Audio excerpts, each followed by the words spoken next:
তো আবির চ্যাটার্জি এবং পরাণ বন্দ্যোপাধ্যায়ের একটি মুভি এসছে, তো মুভিটার নাম হচ্ছে বাদামি হায়নার কবলে। তো সেই মুভিটা দেখলাম, তো কেমন লাগলো মুভিটা আজকের ভিডিওতে সেটা নিয়েই কথা হবে। তার আগে চ্যানেলটিকে সাবস্ক্রাইব করবেন এবং ভিডিওটা লাইক শেয়ার করবেন। তো এই যে বাদামি হায়নার কবলে, তো এই মুভিটার ডিরেক্টর হচ্ছে দেবালয় ভট্টাচার্য। তো দেবালয় ভট্টাচার্য এর আগে তার আমি দুটি কাজ দেখেছি, ড্রাকুলা স্যার এবং ইন্দুবালার ভাতের হোটেল। তো আমার তার কাজ কিন্তু বেশ ভালো লাগে এবং এই দুটো কাজ দেখেছি, আমার কিন্তু খুব ভালো লেগেছে, বিশেষ করে ইন্দুবালার ভাতের হোটেল।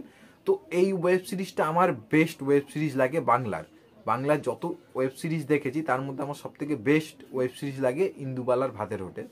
তো এই রকম যে সিরিজ বানিয়েছে, তো তার কাছ থেকে তো আশা থাকি একটা ভালো কিছু পাবো। তো সেই আশা নিয়ে মুভিটা দেখতে গিয়েছিলাম। তো সেই অর্থ থেকে আমাকে কিন্তু এই মুভিটা তেমন একটা নিরাশ করেনি। হ্যাঁ, ইন্দুবালার ভাতের হোটেল ড্রাকুলা স্যার যে লেভেলের ছিল, হয়তো সেই লেভেলের হয়নি, কিন্তু বেশ ভালো একটা মুভি হয়েছে। তো এই মুভিতে আমার খারাপ তেমন একটা কিছু লাগেনি এবং সবথেকে এই মুভির ইউনিক যেটা লেগেছে সেটা হচ্ছে এই গল্পর যে প্রেজেন্টেশনটা, তো সেই যেভাবে গল্পটাকে বলা হয়, প্রেজেন্ট করা হয় দর্শকদের সামনে, সেইটা আমার ভালো লেগেছে। এবং গল্পের মধ্যে যে একটা নতুনত্ব, মানে বাংলা ইন্ডাস্ট্রির ক্ষেত্রে জিনিসটা একটা নতুনত্ব, কারণ আমরা সচরাচর এইরকম ধরনের মুভি আমরা মানে আমাদের বাংলা ইন্ডাস্ট্রিতে দেখি না। তো সেই দিক থেকে এই মুভিটা আমাকে কিন্তু বেশ সারপ্রাইজ করেছে।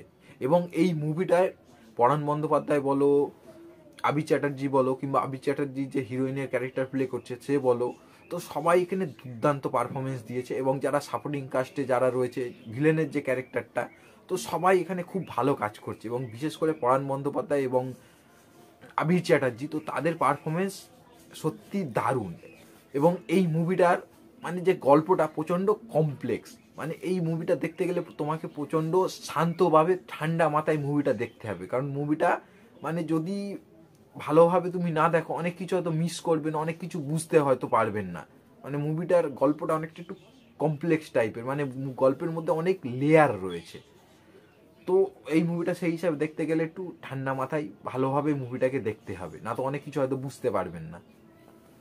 এবং এই মুভির মধ্যে কিছু কিছু পোকিং করা হয়েছে অন্য যেসব গোয়েন্দা ক্যারেক্টারগুলোকে, মানে ফেলুদা, ব্যোমকেশ, মিতিন মাসি, তো সেইগুলো বেশ ভালো লাগে। এবং এমনকি সে অন্য গোয়েন্দাকে নয়, নিজের মুভিকেই, মানে এই যে বাদামি হায়নার কবলে সে নিজেকেও আবার অনেক কিছুতে পোকিং করে।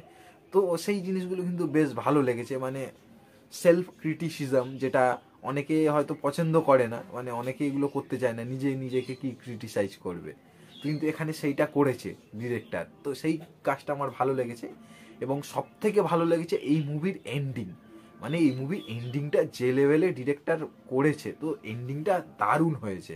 এবং এই মুভিতে কিছু কমেডি রয়েছে, কমেডিগুলো কিন্তু বেশ ভালো এবং বেশ ভালো লাগায়। এবং মুভিটার মধ্যে প্রচুর মজা রয়েছে, মানে মুভিটার মধ্যে একটা মানে আলাদাই রকম একটা মজা পাবে, মানে একটা আলাদাই রকম ভালো লাগা ফিল হবে এই মুভিটা দেখার পরে।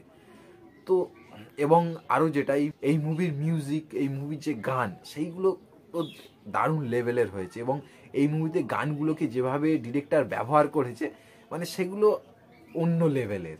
তো ওভারঅল এই স্বপন কুমারের বাদামি হায়নার কবলে, তো এই মুভিটা আমার কিন্তু খুব ভালো একটা মুভি লেগেছে। এবং বাংলা ইন্ডাস্ট্রিতে মানে একটু অন্য ধরনের কাজ যারা দেখতে পছন্দ করেন, তো তাদের জন্য এই মুভিটা। তো আপনারা যারা মুভিটা দেখেননি, তো মুভিটা গিয়ে আপনারা দেখুন, খুব ভালো একটা মুভি হয়েছে। এবং মুভিটা দেখে নিশ্চয়ই আপনারা প্রচণ্ড ইমপ্রেস হবেন এবং ভালো লাগবে। এবং যারা মুভিটা দেখেছেন কেমন লেগেছে সেটা কমেন্টে জানাবেন এবং ভিডিওটা লাইক শেয়ার করবেন। ধন্যবাদ।